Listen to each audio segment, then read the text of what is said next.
Welcome to Keeping Friendship Magic, the Odd Pony Out. I'm going to take a moment to take this all in, because this is literally the biggest room I've ever presented in. So thank you all for coming and waiting in line to see some nerdy kid from Pennsylvania who's really into social science and ponies talk about it. So, thank you. For those of you who don't know me, my name is Forward Progress. I have a bachelor's in sociology from the Penn State University. I love everything about sociology, psychology, you name it, and anything in the social sciences. I believe from looking into these areas, we can learn more about ourselves and become closer as people, become closer as a community, as a fandom, and as a world. And I start every one of my panels sharing a belief of mine, and I really hope it's one that some of you folks share with me. I think you might, but let's find out. My belief is literally that Bronies have the power to change the world. What do y'all think about that? Good. We're on the same page then. So, it kind of sounds chintzy, but I really do believe in this, because I believe that there is more than just a group of people who like ponies in this room. There is a social movement that is found in this invention, in this room, in this country, and this planet right now. I believe Kathy Wieslick said yesterday there's about 5 million bronies approximately across the world. I think we can work on making that number a little higher. What do you guys think? Yeah! So, that being said, this community is a place that's all about love and tolerance. It's all about sharing and being together and growing and learning from a show that was literally marketed to 4-year-old girls. And as a 34-year-old man, I was not the target audience, but guess what? This fandom, this show literally changed my life. We're going to talk a little bit about that today. And we're going to talk about science! If only I had Twilight on me right now, but there's some things I think we can take away that they've studied in sociology and psychology. We're going to talk about some of that today and how it lines up with the show. And you all like to watch Pony? Yeah. We're going to see some Pony clips I think you all like. And we're going to talk about how that syncs up with some very key concepts in the world of social science. And you're going to probably learn a little bit, at least I hope so. Don't get, don't snooze on me like we're in school or anything, but, I don't know. I feel like nerds have power, so go nerd power. So with that being said, let's learn a little bit about how to make friends, or how we do make friends, and the science behind it. And in order to do that, I'm going to introduce you to a pony that's a friend of mine. I think y'all might remember her and know her pretty well.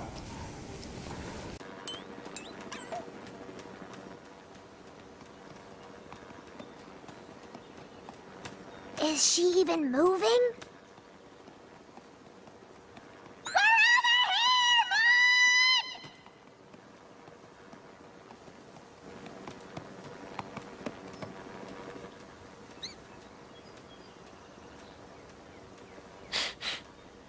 here, Mud! Sedimentary. Huh? This is a sedimentary rock. That's really fascinating, isn't it, girls? Raise your hand if you knew what a sedimentary rock was before that episode. See, y'all are cool. I like y'all. I still don't even remember exactly what it is. I just know that it's a rock. But Mod Pie is the greatest episode, I think, to use as an intro into talking about making friends and how difficult it is sometimes to make friends when you're in different situations. So, there's a lot of factors that kind of go into it, because, this fandom has brought this community together, but there's a lot of us that otherwise probably never would have seen each other, never would have met, never would have become the friends that we have. And this is the case in this episode with Maud, because she's never been to Ponyville before. She never met any of these people before, well, ponies before, I should say. And Pinky brings her in. Now there's a definite bond between Pinky and Maud, and I think I want to do a little experiment. Y'all ready for some audience participation? Yeah. All right, let's do something fun. Let's form groups. Groups of 3. Form groups of 3. I'll give y'all a moment.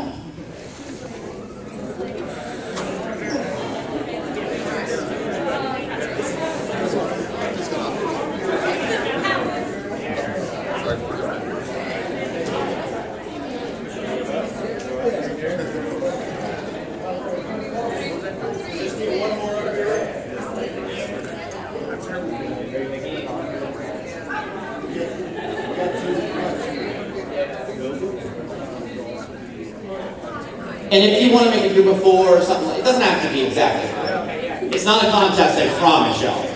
5 is fine. 5 is fine. Just as long as it's not a group of 100.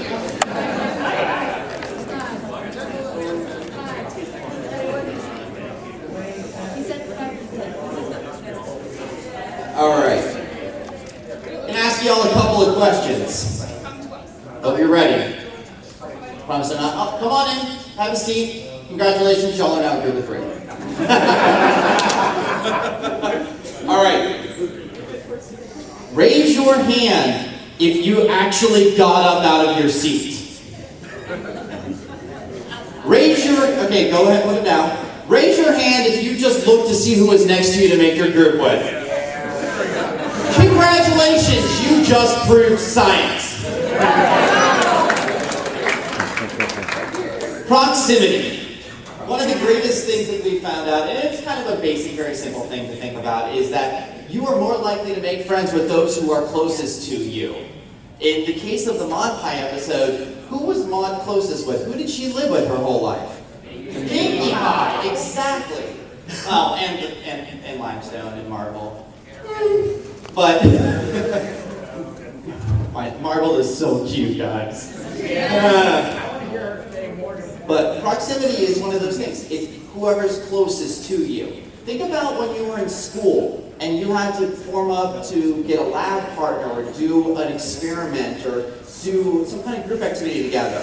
What did you do? I bet you most of you turned to the person next to you and were like, "You want to do this?" Yeah, I see some people nodding heads. That's exactly what we tend to do. And science has shown that. It's just human nature. You'll find out through this presentation that the human brain's a little lazy. We like to do things the easy way. I mean, granted, who can blame us? Who really wants to do things the hard way? If there's an easy way, well, Applejack does. I'm not gonna lie, you have the right cosplay to raise me your hand, honey. Honesty's not always the easiest way. We'll talk about that later. So, there's a concept in sociology called the mere exposure effect. I should say social psychology to get specific. It's essentially stating that the more you're exposed to somebody, the more likely you are to become friends with them. So, we're going to go back to school. I just graduated this year, so you're going to have a lot of school examples. So, for me, if I was in a class with somebody, and then I go to my next class, and that same person's in there, just from the exposure of, I've now seen them twice, I'm more likely to approach that person to be like, "Hey, can I borrow your notes?" Or, "Hey, I know you, I recognize you."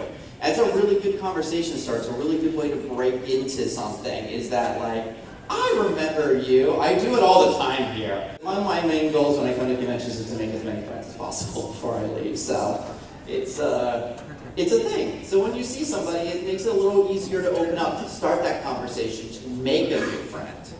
Now the next concept is going to be a little, obvious. Similarity. We like to make friends with people who are more similar to us. We can find a common bond. And guess what? Every pony in this room can have a common bond with which to make new friends, and that is pony! Pony, pony, pony, pony. Wait, I have fun with this every time. Who's best pony? That is a loaded question. So y'all are wrong. Not really, no. But you know what's great about that too is the fact that we're all here together, we all have that common bond, but there was like 62 different answers that just got shouted at me, and guess what? We're all still sitting here, we're still be friends at the end of this thing. That's a really cool thing. If you come to my panel tonight, we talk about that more too, but I digress. So, I know a few girls in this series who found a way to get together because of a similarity. You might know them. He is an amazing beauty mark. Nice.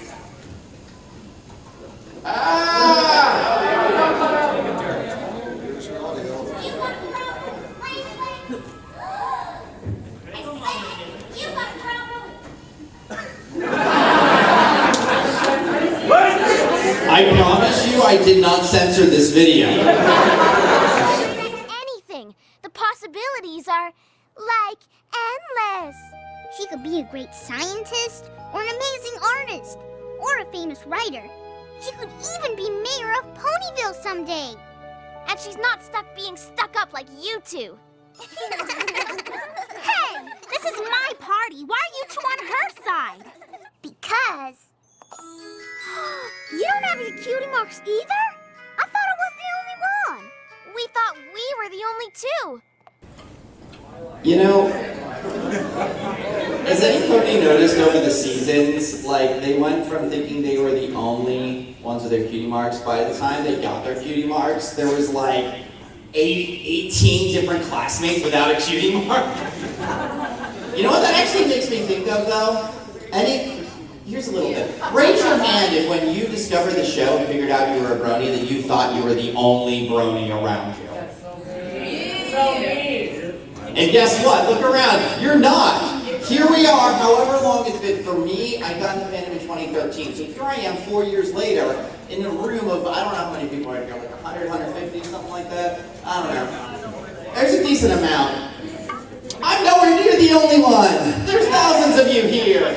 Yay! Friendship! We're going to talk about a concept called social comparison theory. It's created by a man called Leon Festinger. I want to say it's back in the 1970s he coined this term. Essentially what it is when we make our concepts of the world, and whether it be about what is a tree, what is the sky, is it blue, or is it a mirage? No.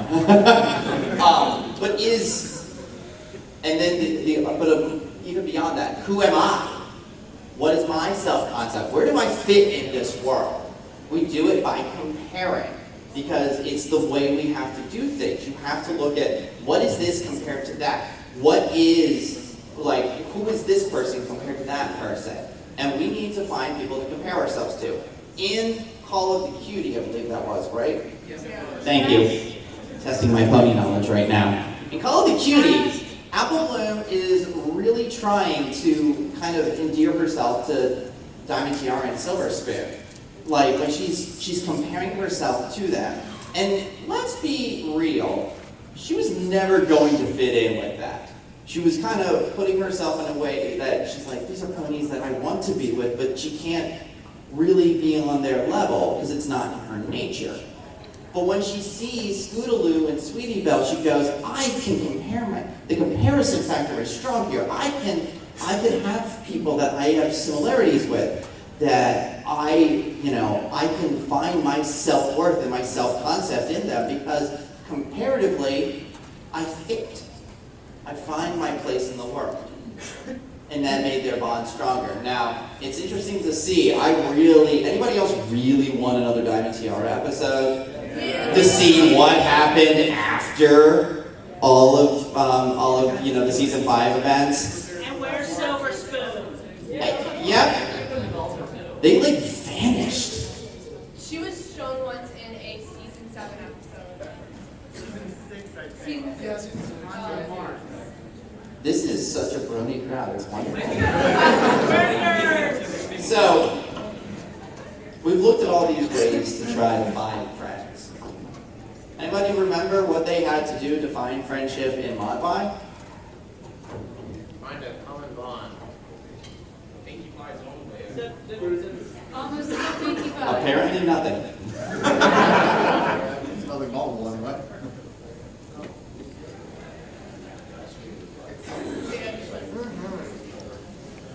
It's all good, man.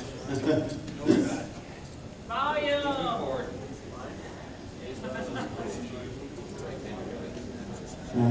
Playback devices.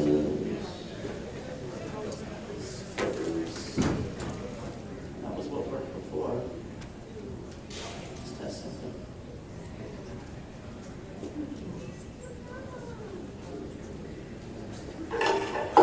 Okay, that works.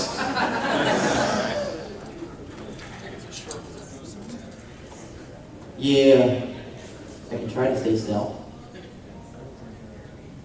Yay, technical difficulties! Wait, where's that guy with the 2017 BronyCon bingo card about technical difficulties? I think I got a bingo.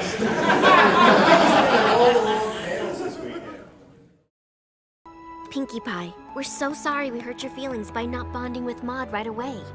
And Maud, we're sorry that you felt the only way to spare Pinkie Pie's feelings was to leave Ponyville early.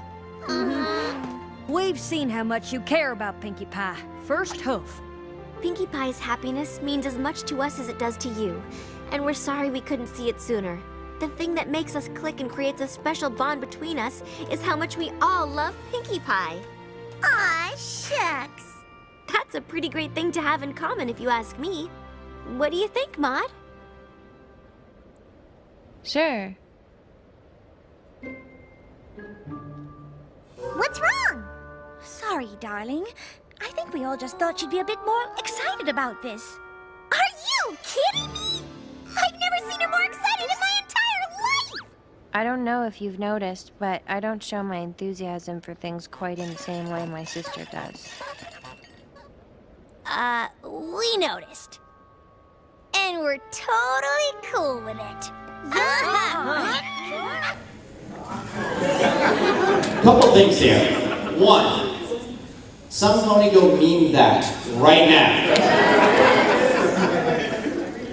Two, I know, but I don't see any memes of it ever. Well, there are actually, which are part of the internal aids. Hey, you know what? Look me up on Facebook, send them to me. I want to see them. I might put them in next time I do this panel, just for you. But anyway, they had to really dig to find something. And they realized, that common bond that they had was their love for Pinkie Pie. That there is something that can unite them. And sometimes it is that, finding that kind of friends of a friends concept can start to break down those walls to build those bridges, to become stronger friends. I think that happens a lot in the Brony community, to be honest, because a lot of us met our other Brony friends through, you meet one Brony friend, to being admin of a group that has 210 ponies. That's me. So. It's very, very common to make friends to a friend of a friend. Yeah. So we're going to move on to a new topic. We're going to talk about a couple other ponies. Now, I've talked a lot about similarities so far and finding commonalities. We're going to switch gears and talk about differences and why it's important to appreciate them. And I think there's no two ponies I can use that are better suited than Applejack and Rarity. Any Rarejack shippers in the house? Color green. I just ship my pony with everyone. I started shipping my OC with Borax because I think he's cool now. But anyway, let's face it, Applejack and Rarity have gone through some interesting times together. I really hope the audio is working right now. I will stand still. But they truly are the odd pony, the odd couple of My Little Pony.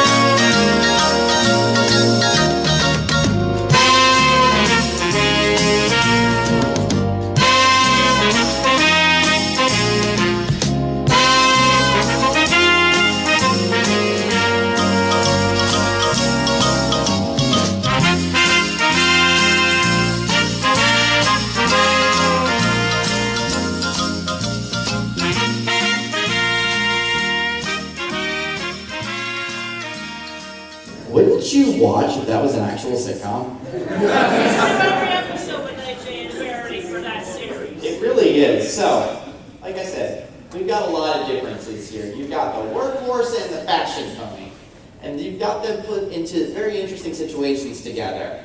And as we all remember from the beginning, from season 1, very early on, they did not want to get along. They butted heads at every turn until something forced them to get along. Look, I'm sorry, all right? What was that? I said I'm sorry. I should have listened to you when you noticed where this here branch would end up. Your annoying attention to detail would have saved us from this whole mess. But right now, you need to stop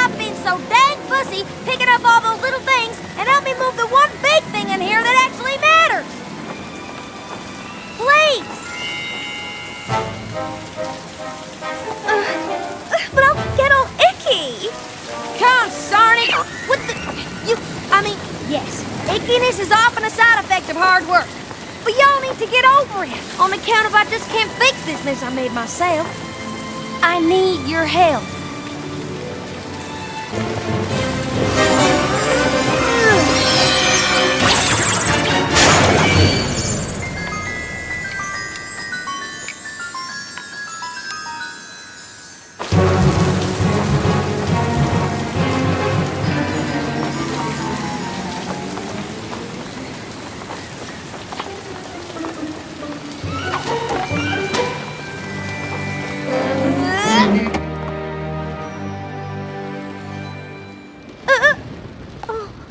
I look awful.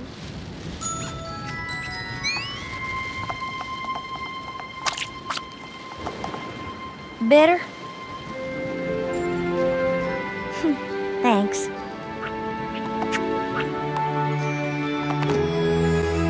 All together now.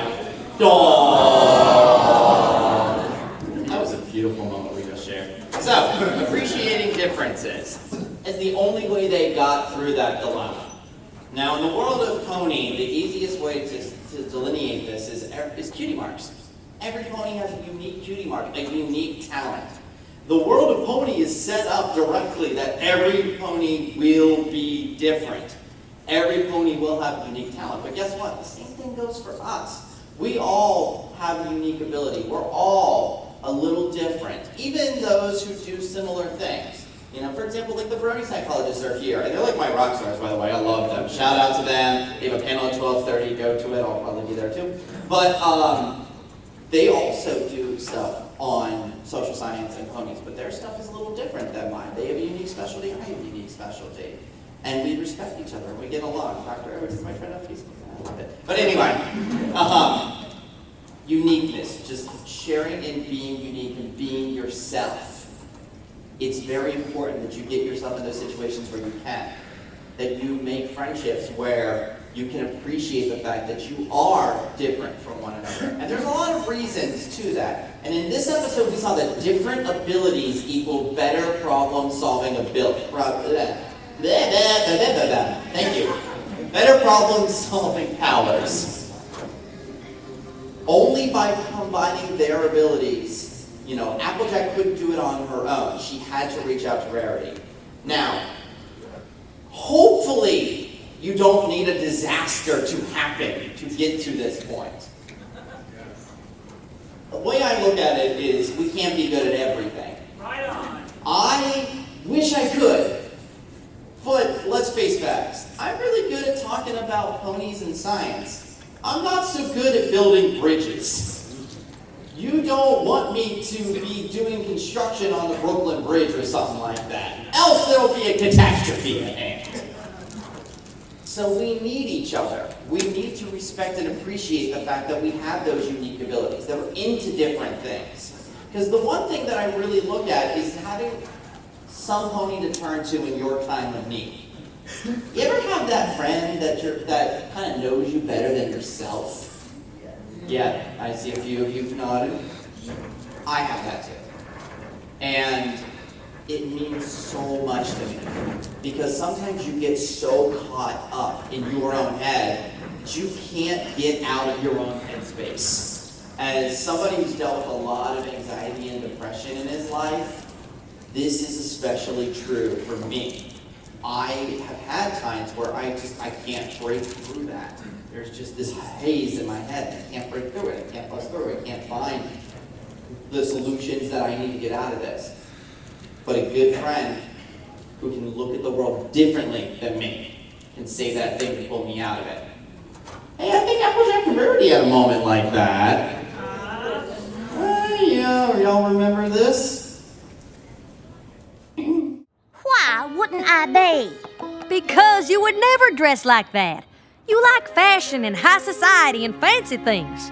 And I can like plowing fields and hauling apples just as much. But you don't. How do you know what I like? Because I know you. Well, maybe you don't know me as well as you think. And I suppose it's just a coincidence that Trenderhoof seems so interested in country life, too? I don't know what you were getting at. Well, then I guess I'll just have to show you.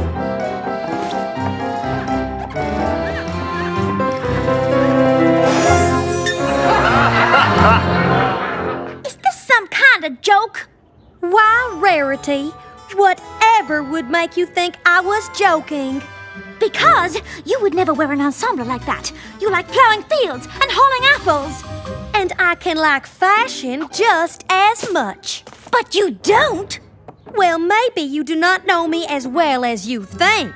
Fine, but I got a whole festival to plan, so if you're going to start modeling, just get on with it. Life is a festival, and you should celebrate it by looking just like me, because I'm a trend-setting fashionista. You're a trend-setting fashionista? Why, that is the most ridiculous thing I've ever... good for you. On the other hoof, couldn't care less how I look, long as I get the chores done. Is that so? Yes, indeedy doodle. Not me. My mane needs to be perfectly coiffed at all times. Well, my mane is full of dust and split ends. My hooves are so polished you can see your reflection in them. My hooves are cracked and dry from working in the fields. I'm so fashion forward. I wear droopy drawers. I smell like rosebuds. I love being covered in mud.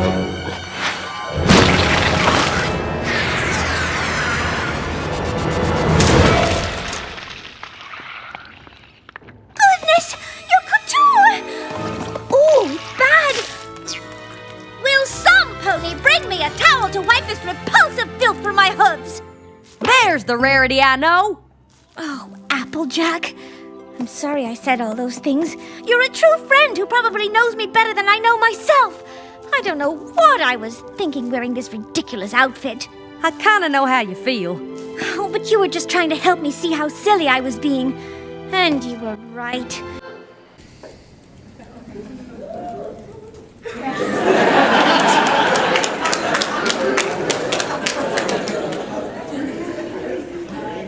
It never gets old. So, when we first met Rarity, did y'all think we were gonna get this eventually? No! So, it's an interesting transition. Remember, episode 8 of the series, you would never think. Episode 8 was Look Before You Sleep, first episode we watched, the clip from there. And that is an episode where you saw that, like, Rarity would never get herself dirty intentionally. And Applejack would never put on a frilly dress. She looked like she would rather kill herself than put on a frilly dress. Like, it was, like, did it not look like she had, like, physical pain in that episode, in that scene? Fast forward to episode 78, Simple Ways. And what do we see?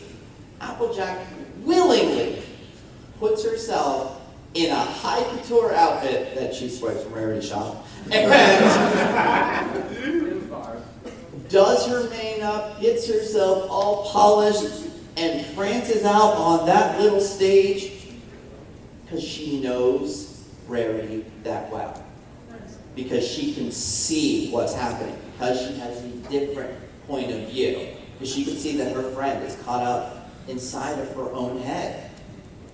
This is why we need friends who have those differences, and we need to appreciate them and celebrate them. Diversity is what makes life great.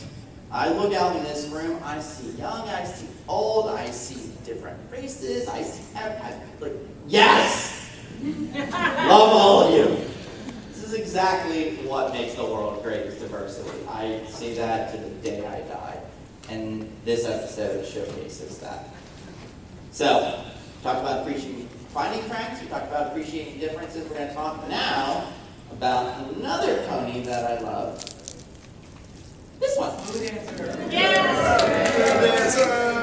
So, I'll tell you, I've been doing this panel since 2015, I want to say. So I've been doing this for like 2-3 years now. And I've done a couple of iterations, but when I made the first one, I thought I had everything all put together for this panel. I really did. And then Mending Fences came out like right before I first presented this panel. And all I could think of to say was, thanks, Emily Larson. We're going to talk about barriers to friendship. Because let's face it, Moondancer did not want friends in this episode. There were some definite walls built up, some definite barriers. So the one that really strikes me is the concept of social anxiety. I mentioned it earlier, I actually suffer from generalized anxiety disorder. I have since I was probably about, I don't know, a fetus. So, like, my entire life I've had it. And it's been very hard, it can be very hard for somebody in that position to get out there and do those things we talked about. It's really difficult. You have a wall to fight because you think things. Your mind is fighting back against you. That these people won't want to be my friends. These people won't want these things. It's a very hard wall to climb. Hey, anybody ever feel like this?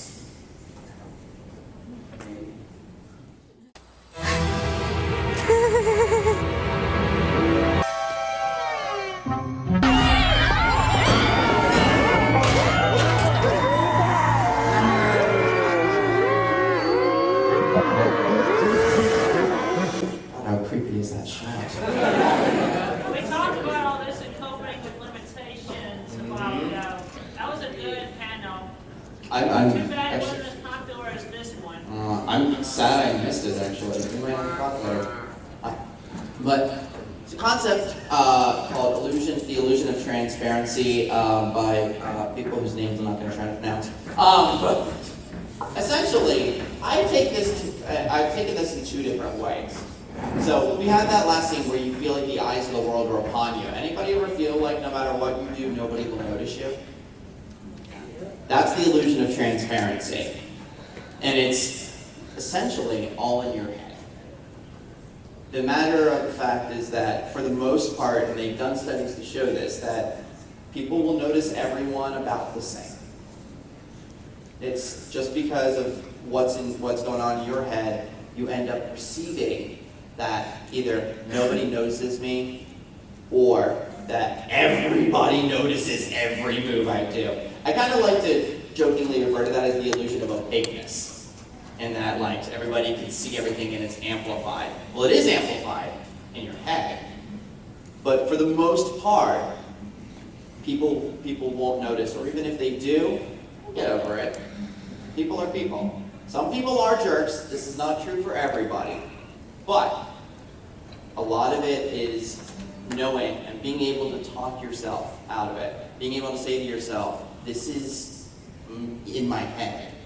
I can move past this. There are other things I can do. And sometimes it takes some really hard work and some real effort to really break people out of it. And that's what happened in this episode. And Twilight, I feel like, kept friendship magic in this episode, maybe more than any other episode. You're right. This party can't make up for the way I hurt you. But please, don't let my mistake be the reason you can't be friends with any pony else. We were your friends then, and we'd be honored to be your friends now.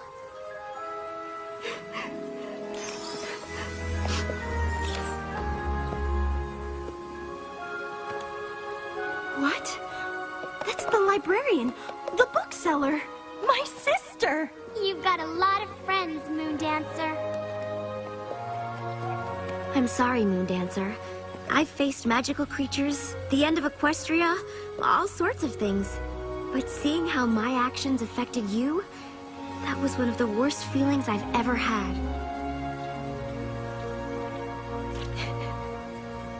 Thank you, Twilight. I never realized how much I needed to hear that.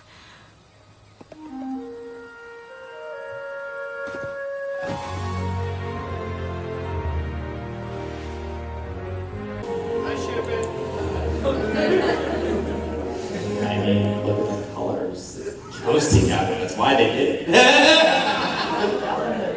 This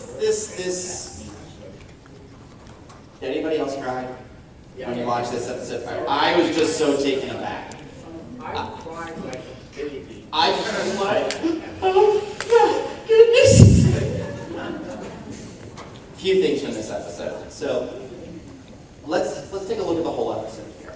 Twilight, I would say this, Twilight really didn't do anything wrong. The only thing she could have done was say, yo, I can't make a party. I'm sorry. But she technically could have just sent Spike to do that, I guess. But she had to go. She had to go save Equestria, literally. We saw at the end of season 5 what would have happened if she hadn't. You know, we had that world run by Nightmare Moon in the Cutie Remark.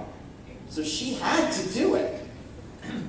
But even despite the fact that she did what she had to do, someone got hurt. And she was able to recognize that. Because Moon Dancer took that and retreated within. And had too much anxiety and too much fear that this would happen again. That if she let herself open up, this would happen again. And I used to have this fear a lot. I still get it every now and then. It still pops up. But this was my childhood in a nutshell, was that episode. That really hit home for me.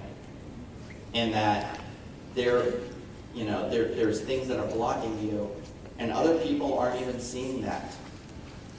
Twilight didn't even see or think about what her actions did to anybody else. And as soon as she saw it, she knew she had to do something, and she threw that party. And it took a very emotional moment.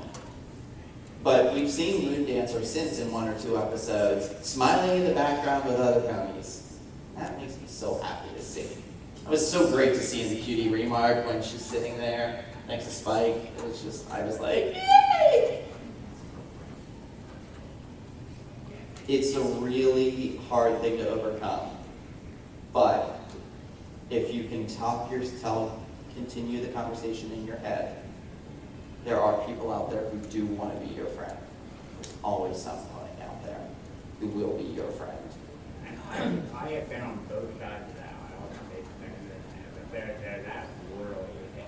Yeah, it's a powerful episode. And what I love about that scene is the fact that it's so. Oh, it's great. William Anderson does an amazing job, does he not? I want to see him at a con sometime. He'd be great. So guess what? Since y'all are awesome, how would you like to see the brand new segment I just added to this panel? We're going to talk about Stigma. We're going to talk about it with our friends Spike and Thorax. Stigma sucks. I think everybody in this room could probably talk about it to some degree, because as bronies, we've been stigmatized by the outside world. When the brony phenomenon became such a thing, news media latched onto it. We had Howard Stern saying crap about us, and we had Fox News was saying that we were like, evil pedophiles or stuff. I remember the one that stuck with me the most is there was you can find this video on YouTube, and if you've seen the Bronies documentary, John Mackenzie, it's part of the opening video, is that somebody said that they thought that bronies were a sign of the apocalypse. The end. If we're a sign of the end of anything, I think it's the end of hate and bigotry.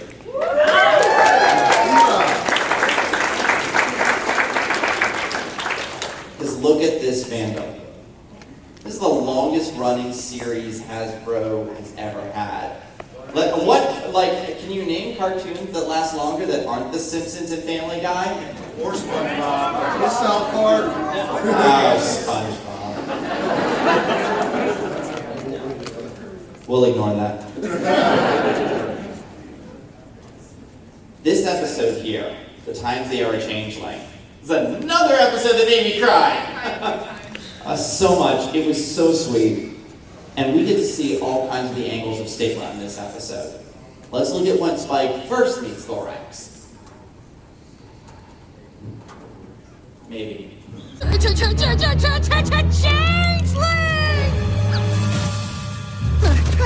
No, wait!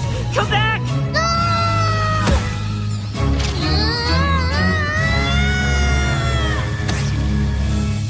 unexpected. The ice is pretty slippery. I wouldn't want you to get hurt because of me. You saved me? It's okay. I know you don't want to be friends. Wait! I don't understand. Changelings are supposed to be evil, right? Evil? Oh, not me. All I've ever wanted is a friend. I'm Thorax. I can't believe you want to help me. Why? Hasn't any pony ever just been nice to you?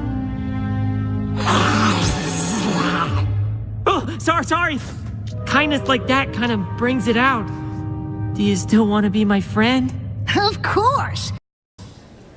This is the best fight episode. Yes, Kathy agrees with that officially. Whoa!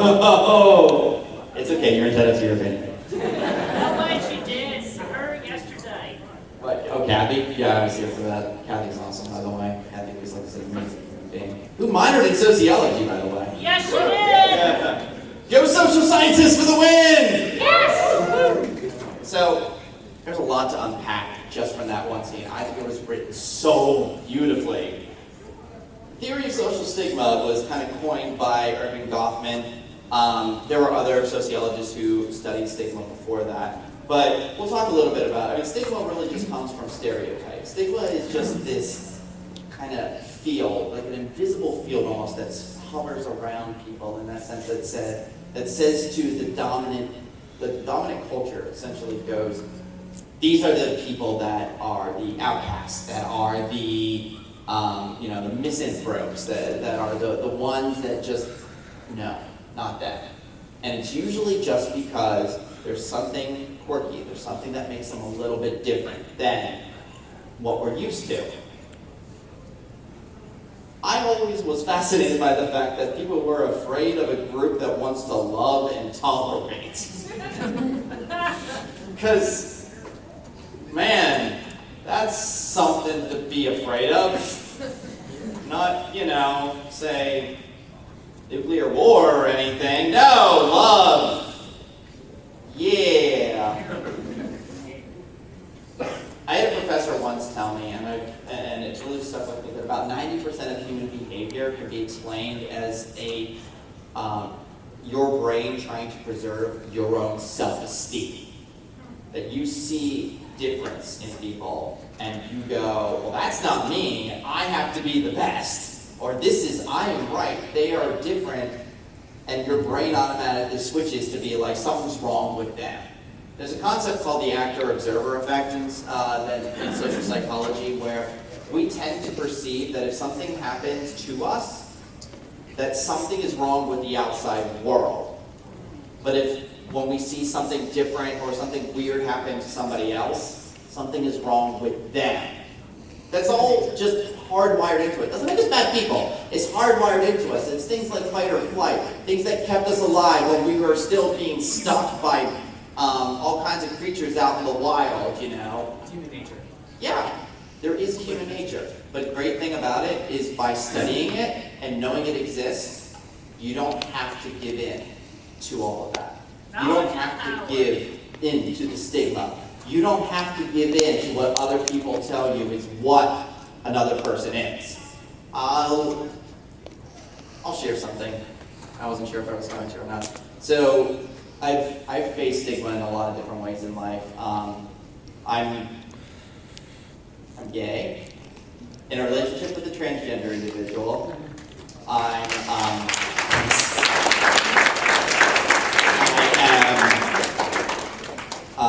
polyamorous, which that gets me all kinds of stigma. I'm a Brony, so I got stigma from there. And in 2010, I was diagnosed as HIV positive. And there's a lot of misinformation that's out there in this world. And whoa, hi, we're gonna go back. I love you, honey, but no, we're not ready for you yet.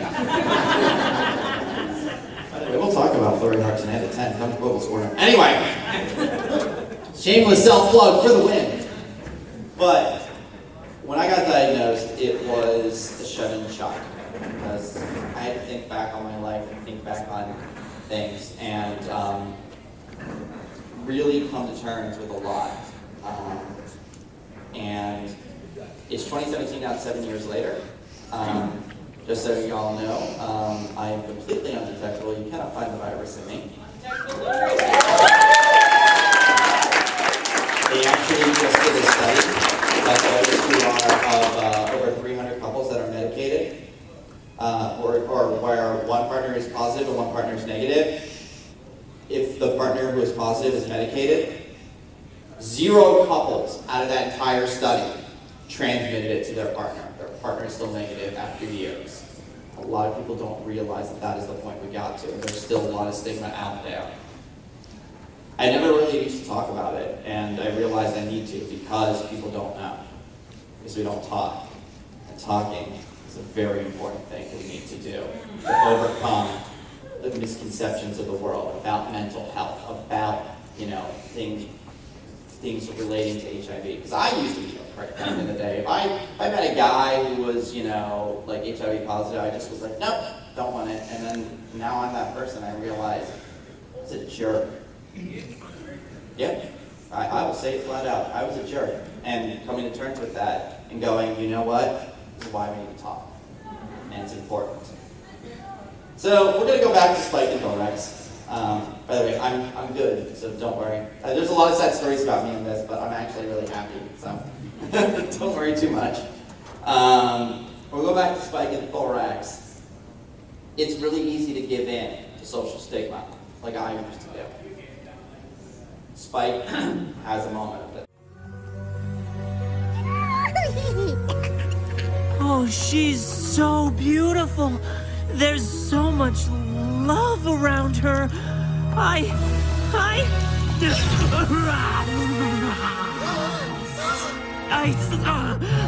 so sorry. I can't stop. Spike, get away from the changeling! Wait, no, you don't understand. This changeling replaced your friend to get close to the baby. What other explanation could there be?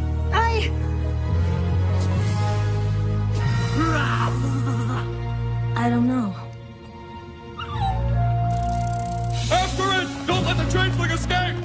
Being stigmatized sucks. It really does. And in that moment, Spike had that chance when there was that comment of, like, what other explanation could there be? Some verse puts it right out there and Spike has the chance. It's hard to go against society. It's hard to go against the norm. It takes a lot of confidence in yourself. It takes a lot of just ability to say, I know what's right and I will stand up for it. It was hard for Spike. It doesn't make Spike a bad person. It makes him normal.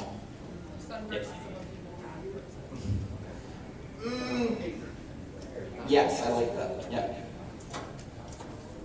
Now, Spike gets a chance to redeem himself later, and boy does he.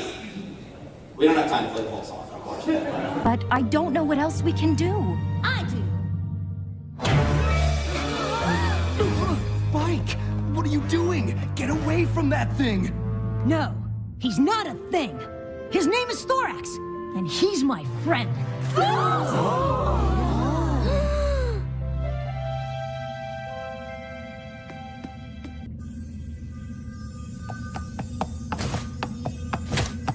Spike, I'm so proud of you. You are? Of course! You're a celebrity here in the Crystal Empire, and you just risked all of it for a friend. I can't imagine anything more brave than that. As the Princess of Friendship, I try to set an example for all of Equestria. But today, it was Spike who taught me that a new friend can come from anywhere. I guess every pony still has things to learn about friendship, even me. And if Spike says Thorax is his friend, then he's my friend too. Thank you. What Twilight said is really powerful too, in that you can experience a lot and still keep learning about friendship, about ways to make stronger friends, about things you didn't know. Keep your mind open at all times. There's always something more you can learn. Yes. You can overcome stigma. Okay, we're going to power through the last of this because I don't have a lot of time, apparently. So I got one other pony I want to talk about. I really don't want to rush through, but I'm going to have to. And that's this one! I see a bunch of Luna cosplayers right here in the front row. Y'all get prepared. So there's an episode that happened in season 5 that's one of my favorites, but it's not just for Princess Big Mac, and it's not just for Scootaloo with giant wings, and it's not just for Giant Derby. But there was something that was a real big theme in that episode, and I don't know if everybody caught on. I think it's feeding off your guilt, Princess Luna. If that is so, then perhaps that is how it grew strong enough to escape in the first place. Say what now?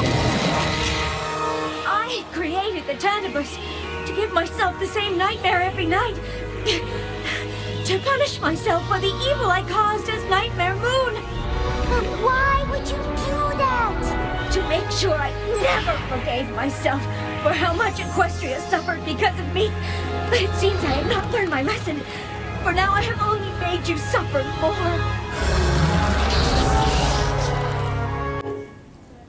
Anybody else pick up on the whole theme of self-harm? Yeah. It's there, and it's powerful, and it really hit home to me.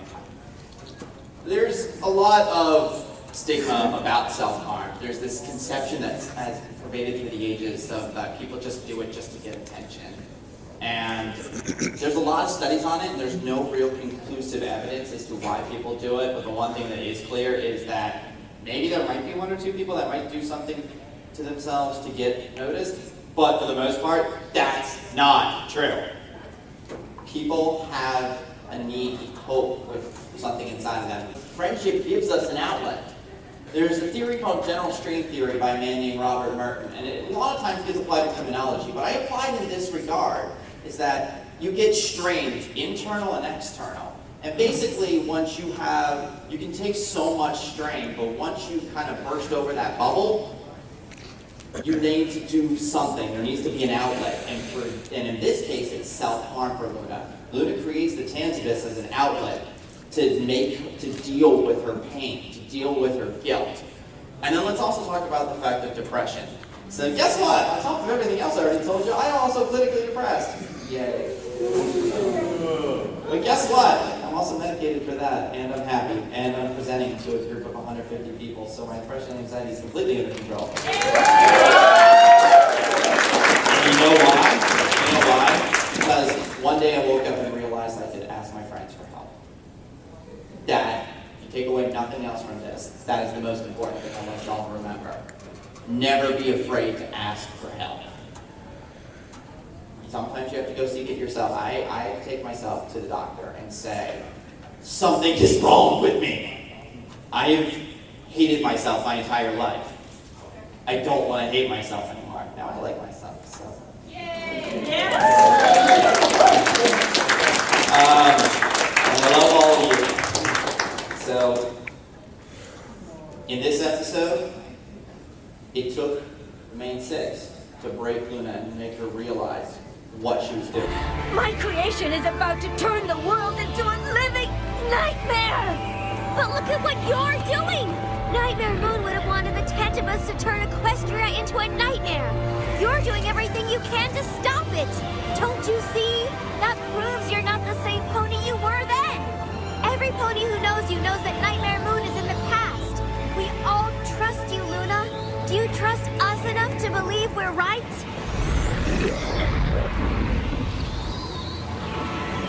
I do.